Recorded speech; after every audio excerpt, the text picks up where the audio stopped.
All right, guys, we're here with John Edwards, the driver of the, let me get these all right, the number 57 Stevenson Motorsports Camaro in the Rolex Series, the number 9 Stevenson Motorsports Camaro in the Continental Tire Series, and number 56 BMW in the American Le Mans Series. You have no weekends free this year, do you? You know what? I've actually got one weekend free coming up, but I get as confused about the cars I'm driving because I had to, I got to switch suits every time. Even for GS and GT at Stevenson, I have a different suit. So, Mhm. and I have a practice suit and a race suit. So then I had to, this weekend, I was standing in the trailer and I put a suit on and I asked one of the mechanics, is this the right suit? And he had no idea and I didn't either. So it's a little hard to keep it straight, but it's all good fun. Well, you had a pretty good weekend in Barber this past weekend. First in the Rolex in the GT series, and in a second in the Continental Tire series. You must be pretty happy with that. Yeah, it was a great weekend, and I mean, if you asked me before the season started, um, what track I thought that would suit both cars well, and what track we might have a shot to win both races on the weekend, Barber would probably have been at the bottom of the list. I mean, we historically haven't done well there. The GT car especially has struggled with tire life, but fortunately they ground the track, diamond cut the track, so it not only sped us up in qualifying, but improved tire life for the race, and I think that was really key to helping us out for the weekend. And the team did a great job to give us a car, roll off the trailer, and have a car that's fast because we didn't have any practice before qualifying that was dry in GT and only a few laps in GS. So it was really an intense weekend to get right.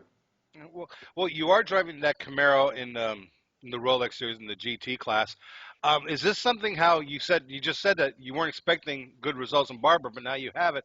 Does that mean we should be expecting more?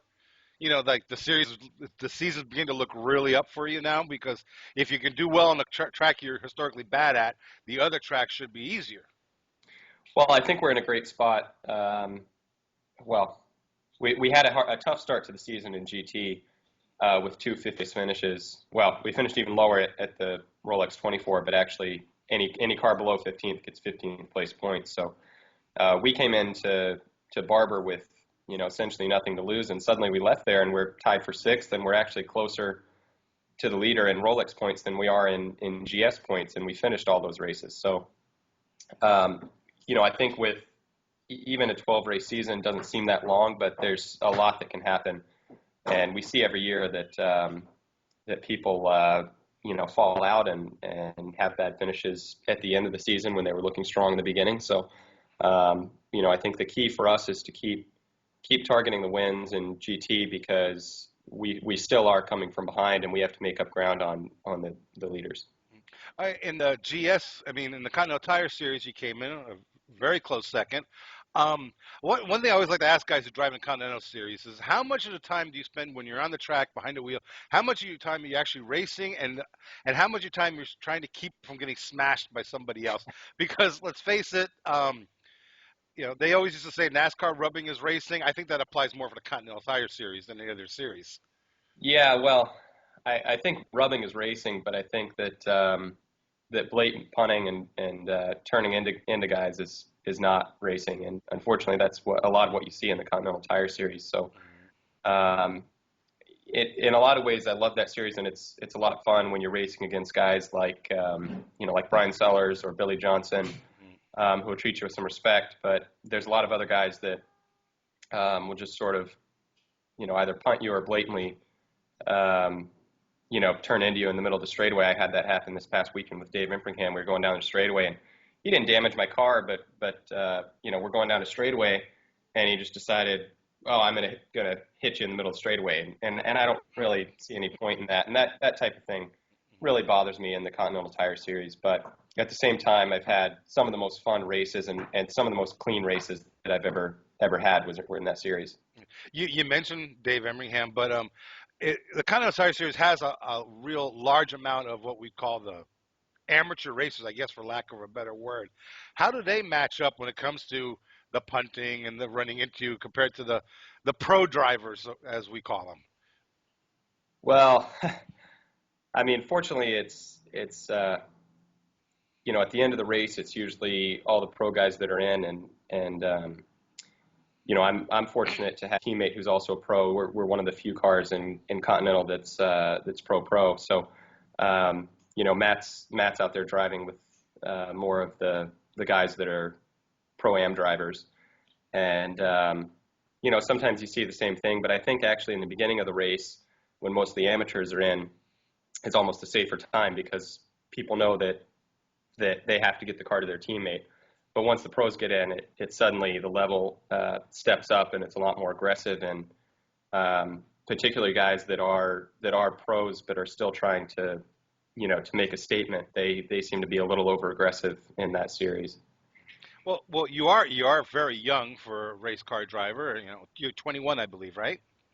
Just turned 22 Oh, about a month ago. oh, happy birthday. Are you already getting that little filing cabinet in your brain saying, this is a driver I got to keep away from because he's crazy. This is a guy I can follow. I can trust this guy. Are you getting that down now? Oh, absolutely. I mean, I think if you do more than one weekend in a series, you have that filing cabinet, and you do one race and you come back and you're racing against guys that you've even just raced against once. Um, you know what certain people do. So the more time you have in a series, the more you learn that. And I think that now being my third year in the series, I know quite a few of the guys, and I know what to expect out there in the Continental Tire Series now. All right. Now let's switch over to the American Le Mans Series. You're driving for the BMW, the factory team. How did that happen? How did I mean, people would kill for a factory ride, especially with a team like you. How did that happen for you? Yeah, absolutely. And I do want to make a note. I'm wearing my Bobby Rahal 1986 national champion T-shirt that Graham was handing out at Sebring. So I took one of those, decided to sport it today. Um, but that's Team Rahal and BMW. Those guys have a ton of wins, a ton of history, and frankly, I didn't expect to be in that position so early. I'm one of the younger guys, and I feel quite fortunate to have a shot at that. But I've known Bobby for a while, and had spoken to him actually about potential IndyCar stuff that never came together when I was still in Atlantics. And so we've kept in touch over the years, and when it turned out that they needed a driver to fill in for Joey when Joey was doing the DTM stuff, Bob gave me a call, and I started talking to the BMW folks, and sort of came together. So this year is pretty interesting driving for two different manufacturers, but from BMW standpoint, I think me being part time, they were willing to deal with that, and so I was obviously pretty happy to get the ride.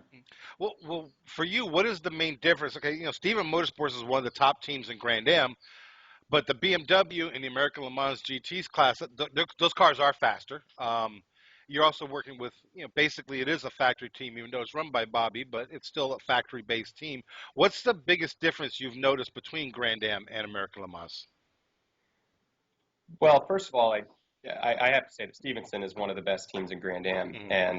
and could definitely compete in ALMS at the caliber that they operate. So um, going into Team Rahal, it was great to see um, the way that the team works with the German engineers, and you have about half the crew coming from Germany, and well, sorry, the crew is all Rahal, but half the engineers coming from Germany. Um, and then the technical side is all sort of based there. So that was interesting to see. But really, the biggest difference is the cars and the way you drive them. In ALMS, there's a lot more downforce allowed for GT cars, and so on a track like Laguna Seca or Lime Rock, um, you would see the ALMS GT cars turning similar lap times to DP cars, which have more horsepower. So, Mhm. if you go on another DP car, is clearly going to be quicker. But somewhere like Laguna Seca with limited straightaways and a lot of fast corners, the ALS cars are going to be much quicker. So when I got into that car, I had to get reacclimated with downforce again because that's something I haven't had in quite a few years since I was driving Atlantic. So I would say that was the biggest difference is getting used to the downforce again. Well, you brought up something interesting here because how you ready in the Rolex with Stevenson Motorsports and BMW. I know we're still, it's still early in the year, but you're probably already thinking about next year. We're gonna have the merged series. You can't race them both. So, I don't think they. I don't think you. I don't think they let that happen. um, on two different teams. Have you started discussing which team you're going to be with for next year, or staying with, or is that something you'll worry about it later? yeah, it's a bit too early in the year to be worried about it. Obviously, I'm looking ahead to the merger. Um, I'm happy with where I'm at, and potentially having having options, assuming everything goes well the rest of the year. But it's a long way to go in the year. I've only had one race with BMW, and we've only had a few races in Grand Am so far with Stevenson. So still a long way to go in the year, and I plan on assessing that later on in the year. When's your next race with BMW? Next race will be Laguna Seca, Sega. and then I'll also do Lime Rock, and then Joey will be back for Motorsport. Okay, all right. So you are the designated North American representative for the BMW team. So of course we'll all be rooting for you there. John, I want to thank you very much for coming on Oversteer TV. Let the people know how if they want to follow you, follow your career, where they go. I'm sure you have a web page. I know that. Yeah, I have a website, johnedwardsracing.com, but I desperately need Twitter followers. So follow me on Twitter at J Edwards Racing. Okay. It's at J Edwards Racing. I've also got someone helping me out this year with PR, so that's a good way to follow during the races if you can't watch live. That's a great way to follow what's happening each race weekend. All right. Well, I'll make sure the people know. I'll have it scrolling on the screen at the bottom there. You also got a Facebook page, John Edwards Racing. Just type that in, and I liked you today, so you got that also. You got to keep on doing it, man. You got to keep on top of everything. Thanks very All much. right. All right. John Edwards, driver of the Stevenson Camaro in both the Rolex and the Continental Tire Series, and Ray Hall BMW in the American Le Mans Series. Thanks for coming on Oversteer TV. Thanks for having me.